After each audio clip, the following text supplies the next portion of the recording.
Aujourd'hui, on parle de la garantie légale. Lorsqu'une personne vend un immeuble, cette personne-là est tenue de garantir que la propriété est vendue sans aucun vice caché. Évidemment, sauf ceux qui sont dénoncés avant la vente.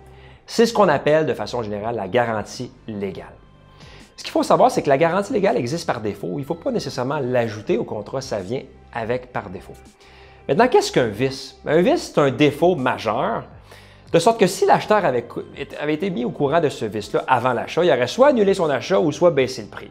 Maintenant, la garantie que le vendeur fournit à l'acheteur ne couvre pas tous les vices qui seraient dévoilés avant l'achat, souvent dans un document qui s'appelle la déclaration du vendeur. Donc, tout ce qui est dévoilé avant dans ce formulaire-là, toutes les petites problématiques, bien évidemment, ne font pas partie de la garantie légale.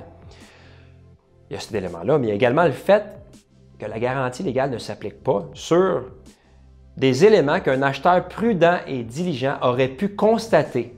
Comment? Souvent en faisant faire inspecter. Donc, très important de faire inspecter lorsqu'on fait un achat. Souvent, les propriétaires qui vont vendre une propriété pensent que s'ils ne connaissaient pas le vice, s'ils n'étaient pas au courant, bien, ça diminue la garantie légale, ça l'annule. Non, non, aucunement. Le fait que le propriétaire ignorait la problématique ou que la problématique s'est survenue après la vente, bien, ça diminue en rien la garantie légale. L'ancien propriétaire est toujours responsable. Maintenant, est-ce qu'on peut vendre une propriété sans garantie légale? Évidemment, oui.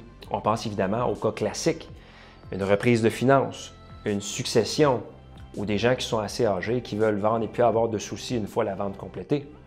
On peut également choisir d'enlever la garantie légale sur certains éléments de la propriété, de sorte que la garantie légale va s'appliquer sur la totalité de la propriété, sauf les éléments, par exemple, dans les inclusions qui sont donnés sans aucune garantie légale. Maintenant, je donne un autre exemple. L'acheteur fait faire une inspection. Découvre avec l'inspecteur qu'il y a une problématique majeure à la fondation. Les deux parties font venir un expert en fondation. La conclusion, c'est qu'il y a d'importants travaux de structure de fondation qui devront être faits une fois la transaction notariée chez le notaire.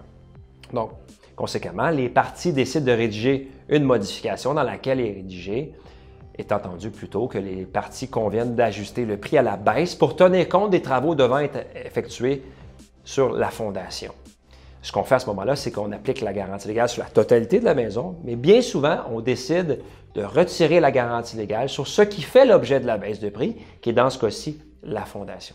Donc, on peut choisir d'appliquer la garantie légale sur la totalité de la propriété, et on peut aussi choisir de l'appliquer sur la totalité et de l'enlever sur certains éléments précis lorsque c'est spécifiquement écrit dans un document entre les deux parties. Donc, j'espère que ça a vulgarisé un petit peu plus la notion de la garantie légale. Et si vous avez des questions spécifiques, je vous invite à me les envoyer. Je suis toujours là pour aider. Et j'ai aussi dans mon cercle de gens que je travaille, beaucoup de notaires et d'avocats spécialisés en immobilier qui peuvent répondre à vos interrogations. Bonne journée!